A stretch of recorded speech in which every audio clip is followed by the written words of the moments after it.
Hi, friends. I hope you are well. I have not done a live for a very long time, and I thought today, let me just come here and share with you the red flags that I missed. And right now, I am currently single, enjoying my life, and I know that it is easier to ignore the red flags, or it is easy to pick up the red flags when you are not in the relationships. When you are in it, it is easy for you to just point them green. And today, I want to share the red flags that I have seen that I have missed, or the red flags that I only saw after the end of the relationship when I was doing my healing and when I was just reflecting on the lessons that I've learned in my previous toxic relationships. So, without wasting any time, let's dive right in.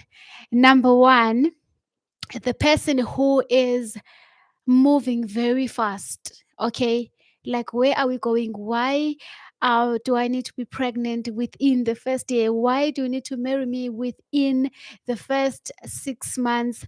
Where are we rushing to? Because for some people, they pretend in the first few months of meeting you. So they know that once they trap you, whether with a kid or with a marriage, then it won't be easy for you to just move out of that situation. So someone who is moving really fast, someone who wants you to meet their family within 3 days or 2 days of meeting, my dear, something is suspicious right there. So learn to slow down and just ask yourself, where are we rushing to? If you really love me the way you say you love me, then what is the hurry? Why are we running to get married, to have kids, to stay together? Okay. That is the first reflect. Someone who is rushing into things, to big steps. Watch out. The second thing is someone who puts other people down, especially their exes. Someone who tells you that their exes are psychopaths. My dear, you cannot hear the other girl's story. Like, you don't know what triggered her to do what the things that she has done. So if your person is telling you that their ex is crazy, maybe one day this guy is going to make you crazy. And I'm speaking from experience. Someone has told me that their ex is crazy. And then right now that I'm their ex, I am the crazy one. So what are the odds? Okay. And then another one, someone who controls you, someone who doesn't allow you to do the things that you like, someone who wants to know where you are 24/7, someone who wants to even put a tracker on your car, or someone who wants to for you to call them when you knock off, when you go to the office, like someone who's just here. Someone who wants to know your each and every move. Like, if you go to the gym, why are you there for 2 hours? Why are you there for an hour? What were you doing at the gym? All of those things. Some of those things can be good. Like, if someone really cares for you and they're worried that maybe you've been at the gym for too long. So now they're worried that maybe something happened on the way. But if they're constantly like that every day, and they are always asking you, where are you? Who are you with? They're constantly video calling you to make sure that what you're saying is true. Like someone who just does not trust you without you giving them any reason to not trust you. Mm, that is another red flag. Okay. And then also someone who uses other people. If someone is using other people, I feel like they will start using you too. Like the way people talk about their friends, the way they talk about their families. Like, is it someone who is always blaming other people for their problems? Is it someone who has accountability, or someone who's always saying that the world is against me, everyone hates me, that person is looking at me sideways, that person is undermining me?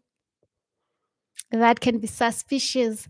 Someone who is insecure. This is a big one. Someone who is insecure will pull you down.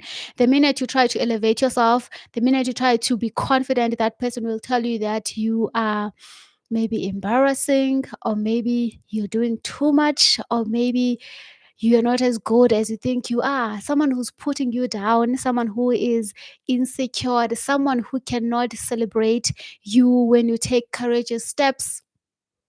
That is a red flag. Okay, what else did I forget? Someone who cannot take other people's opinions. That is a big one. Like, if someone if their opinions about, maybe let's say for an example, politics, like Who do you support?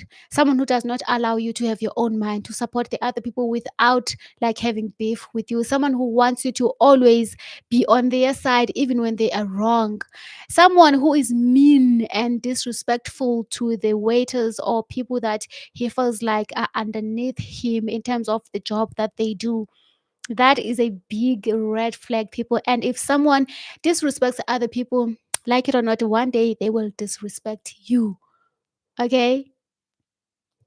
And okay, the last one is someone who who puts you down but in a funny manner. Like they say something that is mean and then they laugh it off, or they say something that is mean and then you address it to them and then they say, ah, you're just so sensitive, I was just joking. Just take a joke, just loosen up. Suspicious, my dear. If someone is just giving you compliments that are backhanded, that is a red flag. Let me know what red flags have you missed in the past, and have any of these red flags that I have mentioned here, have you ever been able to pick it up and what did you do about it? Because I feel like when it comes to red flags, some people are so lucky. I'm not those girls, but some girls are really strong in terms of they see one red flag and then they move out of that situation. For me, unfortunately, I have to dig deep and just make sure that I'm giving a person a chance. I hope that in my next relationship, if someone messes up the first time, I'm out. Because in the previous ones, I have given people 100 chances. Like, I try to understand, okay. But when someone disrespects you and you move out of that situation immediately, you are so strong, my dear, and I'm so proud of you. That is such a great thing, and that is something that I aspire to do going forward. And I hope that I will have that strength to say that one mistake, you are out. No excuses. No trying again for the second time.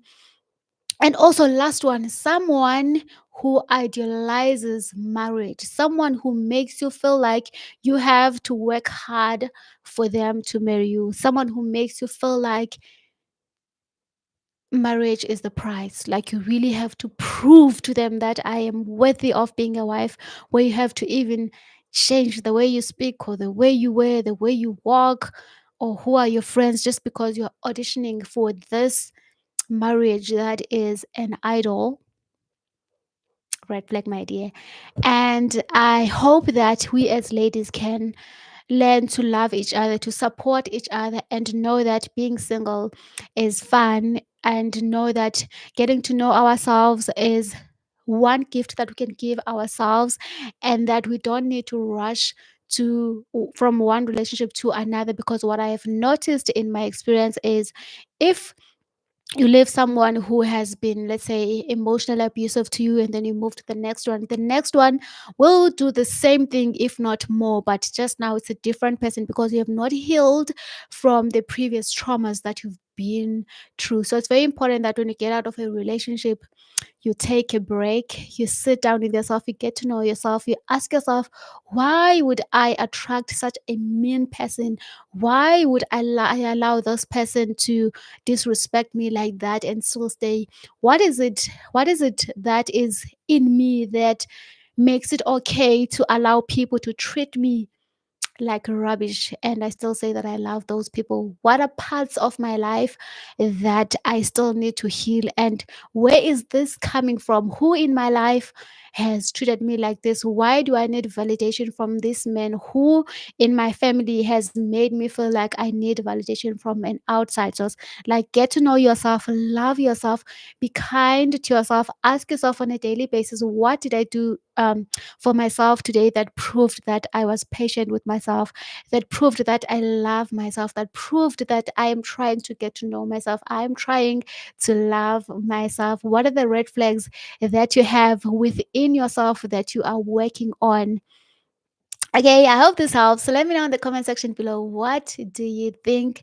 And I hope that you have a day as beautiful as you are. Until next time. Okay, now. Bye.